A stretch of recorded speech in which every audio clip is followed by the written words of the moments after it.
ரீசெண்டா கொஞ்சம் வருஷமா என் மனசுல நெறைய விஷயம் கேள்விப்பட்டு பாதிச்ச ஒரு விஷயம்னே சொல்லலாம். நம்ம வீட்டு முறைப்படியே சமைச்சு சாப்பிடுறதுனால நான் ஆரோக்கியமா இருக்கேன்.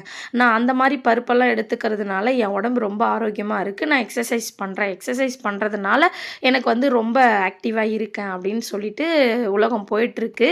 பட் அது எந்த அளவுக்கு சரின்னு எனக்கு தெரியல. என்ன பொறுத்த அளவுக்கு நம்ம வீட்ல இருக்கிற எல்லா வேலையும் செஞ்சுட்டு 3 வேள நல்லா சாப்பிட்டுட்டு தூங்குனாலே நம்ம ஆரோக்கியமா இருக்கோன்னு தான் அர்த்தம். அதே சமயம் இப்ப நான் ரீசென்ட்டா ஒரு சிலவங்கலாம் சொல்றாங்க, "ஐயய்யோ! என் பையனுக்கு சளி பிடிச்சிரும். ஐயய்யோ! என் பையனுக்கு ஜுரம் அடிச்சிரும்." இத நான் நெறைய கேள்விப்பட்டுருக்கேன். அப்படிலாம் வந்தா தாங்க குழந்தை. அப்படிலாம் வந்தா தான் மனுஷங்க. என்ன பொறுத்தளவுக்கு நான் எக்ஸ்பீரியன்ஸ் பண்ண அளவுக்கு நான் சொல்றேன். நம்மளோட காலநிலை எப்படி மாறுதோ, அதே மாதிரி நம்ம பாடி கண்டிஷனும் அடிக்கடி மாறணும். அப்பதான் நம்ம உடம்பு வந்து ஆரோக்கியமா இருக்குன்னு அர்த்தம். ஒரு சில ஃபுட்டெல்லாம் நம்மளுக்கு போய் சேரும்போது, அத அக்செப்ட் பண்ணா மட்டும் தான் ஜுரமோ, சளியோ வரும். அப்படி அக்செப்ட் பண்ணலன்னா அது வராது. இது சரியா? தப்பான்னு எனக்கு கமெண்ட் செக்ஷன்ல சொல்லுங்க.